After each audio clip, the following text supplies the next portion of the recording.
علیکم ورحمۃ اللہ وبرکاتہ۔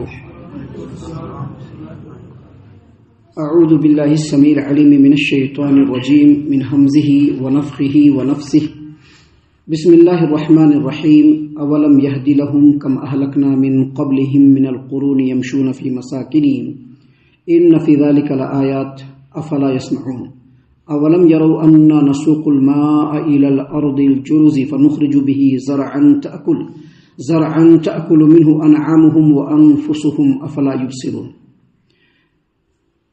کیا ان لوگوں کو اس بات سے بھی رہنمائی نہیں ملی کہ ہم نے ان سے پہلے کتنی ہی قومیں ہلاک کر دی ہیں جن کے رہائشی جگہوں پر یہ لوگ چلتے پھرتے ہیں؟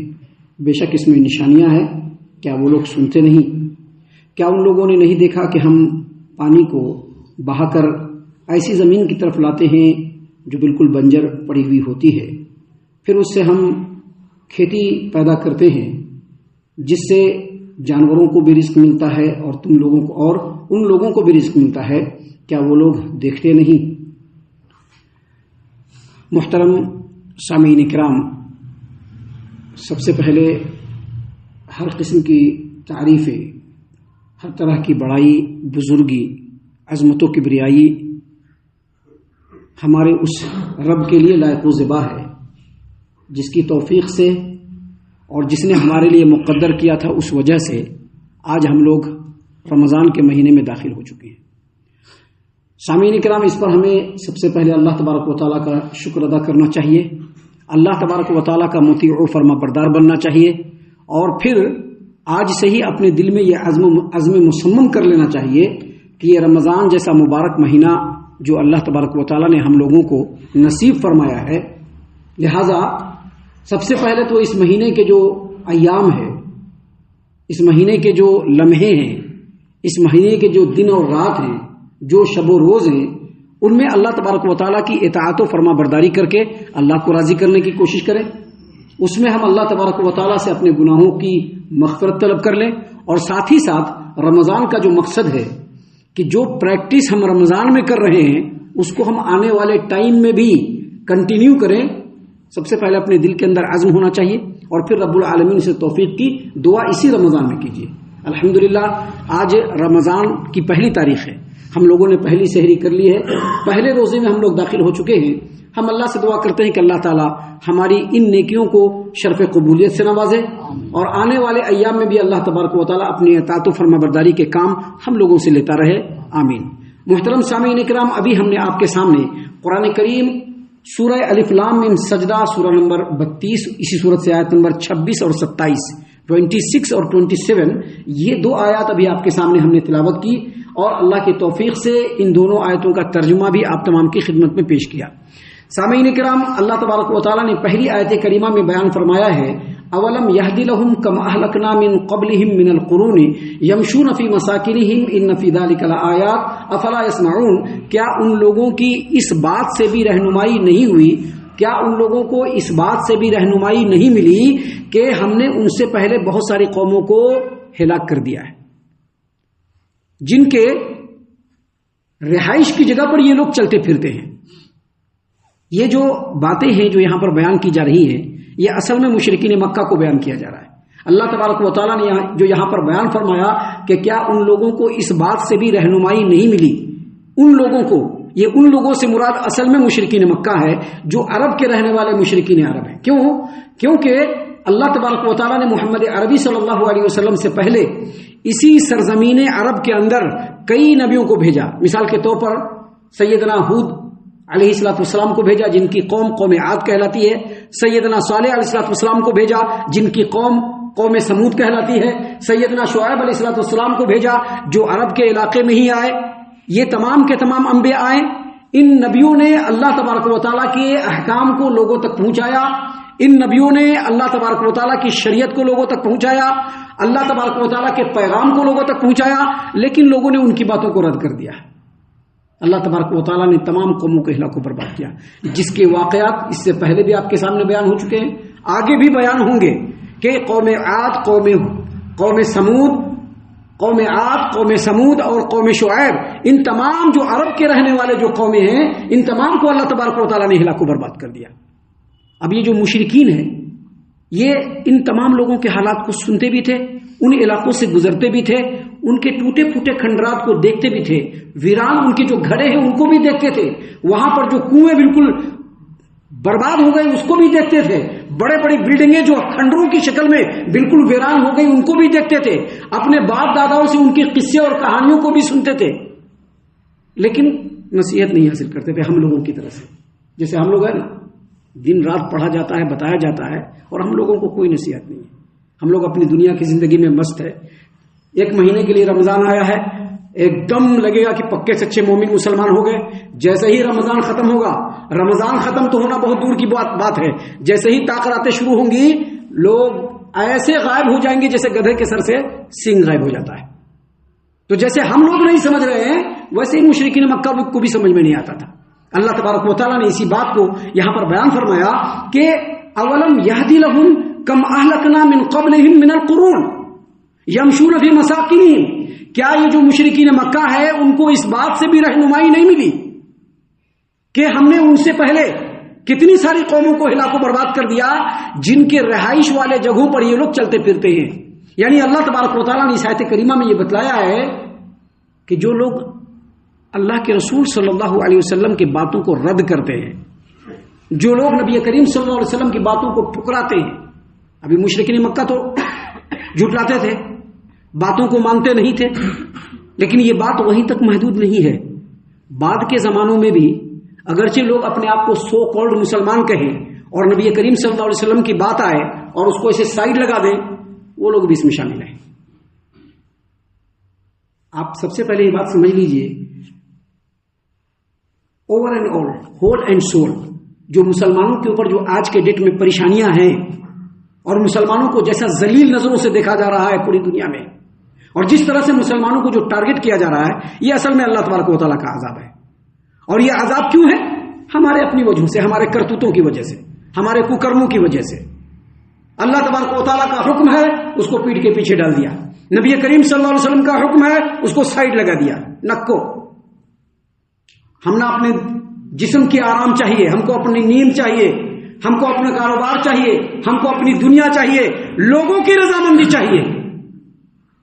یہ سب نبی کریم صلی اللہ علیہ وسلم کے باتوں کو رد کرنے کے زمرے میں آتا ہے. اللہ تبارک و تعالیٰ نے اس آیت کریمہ میں اسی بات کو بیان فرمایا ہے کہ کیا ان لوگوں نے نہیں دیکھا جن لوگوں نے نبی صلی اللہ علیہ وسلم کی باتوں کو رد کیا، آپ صلی اللہ علیہ وسلم کی باتوں کو جھٹلایا، کہ کیسے اللہ تبارک و تعالیٰ نبیوں کی مخالفت کرنے والوں کو ہلاک کر دیا، برباد کر دیا، ان پر عذاب بھیج دیا، ان کو تہس نہس کر دیا، ان کو ملیا میٹ کر دیا، ان کا نام و نشان مٹا دیا اللہ تعالیٰ نے. سورہ مریم آیت نمبر 98 میں اللہ تبارک و تعالیٰ نے اسی بات کو بیان فرمایا ہے کہ هل تحس منهم من احد او تسمع لهم رکزا. کیا نبی کریم صلی اللہ علیہ وسلم، کیا آپ ان میں سے کسی کو دیکھتے ہیں یا ان میں سے کسی کی بھنک بھی سنتے ہیں؟ آپ کوئی موجود نہیں ہے. نہ قوم عاد موجود ہے، نہ قوم سمود موجود ہے، نہ قوم شعیب موجود ہے، کوئی موجود نہیں. کیوں؟ کیونکہ ان لوگوں نے نبی کی بات کو رد کر دیا، نبیوں کو جھٹلا دیا. نبی نے جو شریعت ان کے سامنے پیش کیا ان شریعت کو نہیں مانیں گے ایسا کہہ کر کے ان لوگوں نے جھٹلا دیا. محترم سامعین کرام، اللہ تعالیٰ نے قرآن کریم سورہ اعراف کے اندر 92 نمبر آیت میں فرمایا کَأَلَّمْ یَغْنَوْا فِیہَا، کَأَلَّمْ یَغْنَوْا فِیہَا. مطلب کیا ہوا؟ اللہ تبارک و تعالیٰ نے ان کے عذاب کی وجہ سے ان کی پوری بستی کو، ان کے پورے نسل کو ایسے تباہ و برباد کر دیا گویا کہ وہ لوگ کبھی وہاں پر آباد ہی نہیں تھے، آباد ہی نہیں تھے.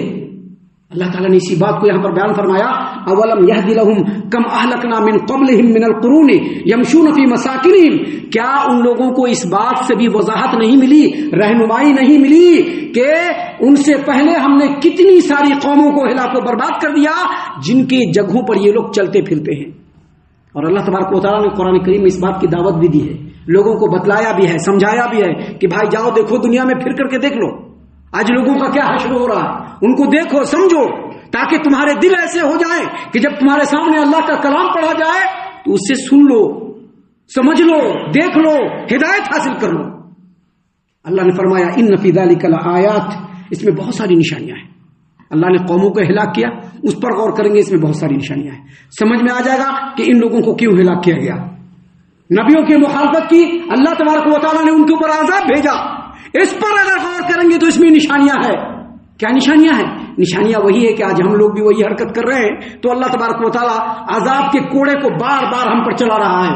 جتنی زیادہ ہم لوگ نبی کریم صلی اللہ علیہ وسلم کی باتوں کا انکار کر رہے ہیں، اس کو رد کر رہے ہیں، اس کو اپنے عمل سے نکال رہے ہیں، اللہ تعالیٰ ویسے ہی ذلت و رسوائی کو ہمارے اوپر ڈالے جا رہا ہے۔ دن بدن ہمارے اوپر شکنجا لوگوں کا کستا جا رہا ہے۔ آج مسلمان بولے تو اس روئے زمین پر سب سے گھٹیا قوم ہے۔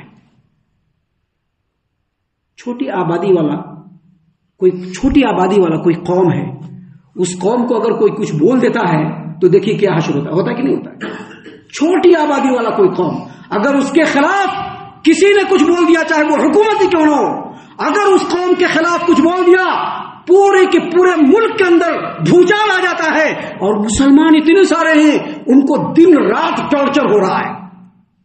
کچھ نہیں ہے، کچھ کیا کچھ نہیں یہ ہے، لیکن اصل بات جو ہے وہ یہ ہے کہ نبی کی بات آتی ہے ہم لوگ اس کو رد کر دیتے ہیں۔ اصل بات یہ ہے، اللہ نے اسی بات کو یہاں پر کہا ان فی ذلک لآیات، اس میں بہت ساری نشانیاں ہیں۔ افلا یسمعون، کیا وہ لوگ سنتے نہیں ہیں، سمجھتے نہیں ہیں، دیکھتے نہیں ہیں کہ آج مسلمانوں کا کیا حال ہو رہا ہے؟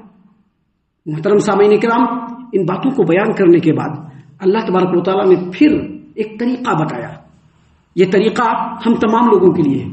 بات بتائی گئی ہے مکہ کے اوپر، بات بتائی گئی ہے مشرکین مکہ کے اوپر، بات بتلایا گیا ہے قوم عرب کے اوپر، لیکن اس میں ہم لوگوں کے لیے اللہ تبارک و تعالیٰ نے پوائنٹ ڈالا ہے۔ اللہ نے کیا فرمایا؟ دیکھیے، اولم یرو انا نسوق الماء الى الارض الجرز فنخرج به زرعا تاكل منه انعامهم وانفسهم افلا يبصرون، کیا ان لوگوں نے نہیں دیکھا کہ ہم آسمان سے بارش برساتے ہیں، بارش کا پانی ریلے کی شکل میں آتا ہے، ایسی سرزمین پر آتا ہے جو سرزمین بالکل بنجر ہو گئی ہے، بارش کا پانی آتا ہے، وہ بنجر اور مردہ زمین ہرا بھرا ہو جاتا ہے، وہاں سے اللہ تبارک و تعالی کھیتی پیدا کرتا ہے، ہر طرح کے غلے پیدا کرتا ہے، ہر طرح کے پھل فروٹ پیدا کرتا ہے، ہر طرح کے چارے اور گھاس کو پیدا کرتا ہے، اور وہ کس کی خوراک بنتی ہے؟ جانوروں کی بھی خوراک بنتی ہے اور انسانوں کا بھی رزق ملتا ہے اسی سے۔ اللہ نے کہا افلا یبصرون، کیا دیکھتے نہیں ہو؟ کیا مطلب اس کا؟ مطلب اس کا یہ ہوا کہ اللہ تبارک و تعالیٰ نے یہاں پر یہ بیان فرمایا ہے کہ جب ہم آسمان سے بارش برساتے ہیں اور بارش اور نہروں کے پانی کا ریلا جب ایسی سرزمین پر آتا ہے جو سرزمین بالکل بنجر ہو گئی ہے، مردہ ہو گئی ہے، اور وہاں پر بارش کا پانی جب پڑتا ہے تو وہ زمین لہلہا اٹھتی ہے، ہری بھری ہو جاتی ہے وہ زمین، وہاں پر کھیتیاں اگنے لگتی ہے جس سے انسانوں کو بھی رزق ملتا ہے، جانوروں کو بھی رزق ملتا ہے۔ یہی خطہ عرب اور یہی خطہ مکہ، یہ مکہ کی سرزمین، یہ عرب کی سرزمین، جہاں پر آج کے ڈیٹ میں یہ قرآن جب نازل ہو رہا ہے تب کی بات ہے، جب یہ قرآن نازل ہو رہا ہے، یہ آیات نازل ہو رہی ہے، اس وقت کی بات ہے کہ یہ جو عرب کی زمین ہے، یہ جو مکہ کی زمین ہے، آج اگرچہ یہاں پر توحید کے بارے میں آواز بلند کرنا خود اپنے اوپر مصیبت مول لینے کے برابر ہے، اللہ تبارک و تعالیٰ کے وحی کی جو بارش ہوگی اس وحی سے بھی یہاں پر اللہ تبارک و تعالیٰ توحید کے کھیتی کو بالکل لہلہا دے گا۔ ایسا اللہ تبارک و تعالیٰ مومنوں اور مسلمانوں کو ترقی دے گا کہ لوگ دیکھ کر کے دنگ ہو جائیں گے۔ اللہ تعالیٰ ایسے خیر و برکات کی بارش نازل فرما دے گا کہ اس سے انسان تو انسان، جانوروں کو بھی خیر و بھلائی ملے گی۔ اللہ تعالیٰ نے قرآن کریم کی وحی نازل فرمائی، قرآن کریم نازل ہوا، نبی صلی اللہ علیہ وسلم کی تعلیمات جب عام ہوئی تو پورا عرب نہیں بلکہ دنیا کے اندر سرسبزی آ گئی کہ نہیں؟ دینی اعتبار سے دنیا کے اندر سرسبزی آ گئی، دنیا کے اندر شادابی آ گئی، دنیا کے اندر خیر و برکت آ گیا۔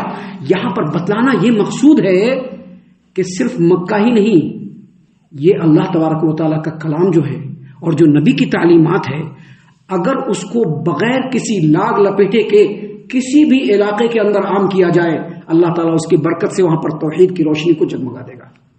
یہی بات اللہ تبارک و تعالیٰ نے یہاں پر بیان فرمایا ہے کہ جس طرح سے آسمان سے بارش برستی ہے، بنجر زمین، سوکھی پڑی ہوئی زمین، مردہ زمین ہری بھری ہو جاتی ہے، ویسے ہی جب اللہ تبارک و تعالیٰ کی اس وحی کی تعلیمات کو لوگوں میں عام کیا جائے یقیناً برکت ہوگی، لیکن شرط یہ ہے کہ دل کے اندر اخلاص ہونا چاہیے. شرط یہ ہے کہ اللہ تبارک و تعالیٰ کے دین کو پھیلانے کا سچا جذبہ ہونا چاہیے. کوئی ایسی دل کے اندر دوسری چیز اگر ہوئی تو آپ کتنا بھی لوگوں کو سمجھاتے رہے، کتنا بھی بتاتے رہے، کوئی فائدہ نہیں ہوگا. شرط یہ ہے کہ دل کے اندر اخلاص ہو، للہیت ہو. تو یہ جو آیات ہیں یہ آیات کسی بھی بنجر جگہ کو سرسبز و شاداب کر سکتا ہے. جہاں پر شرک بالکل عام ہو، تاریکی شرک کی بالکل عام ہو، جہاں پر اس توحید کے نور کو لوگوں میں پھیلایا جائے گا وہاں پر جگمگاہٹ آئے گی. یہ چیز ہر مسلمان کو سمجھ لینا چاہیے اور اس کے مطابق خود بھی عمل کرنا چاہیے، لوگوں کو بھی اس کی طرف دعوت دینا چاہیے. ہم اللہ سے دعا کرتے ہیں کہ اللہ تعالی ہم تمام کو ان تمام باتوں کے اوپر خوب غور و فکر اور تدبر کرنے کے ساتھ ساتھ ان باتوں پر عمل کرنے کی بھی توفیق عنایت فرمائے. آمین. اللہ تعالی ہم تمام کو صحیح معنوں میں پکا سچا مومن مسلمان بنائے، اللہ اور اس کے رسول صلی اللہ علیہ وسلم کی اطاعت و فرما برداری کرنے والا بنائے، صحابہ کرام رضی اللہ عنہم کے طریقے پر چلنے والا بنائے، جنت الفردوس میں جگہ عطا فرمائے. اے اللہ ہم تمام کو جہنم سے پناہ دے. اے رب العالمین ہم تمام کو جہنم سے پناہ دے. اے مالک الملک ہم تمام کو جہنم سے پناہ دے. آمین یا رب العالمین. وما علینا الا البلاغ المبین. تبارك الذي نزل الفرقان على عبده ليكون للعالمين نذيرا.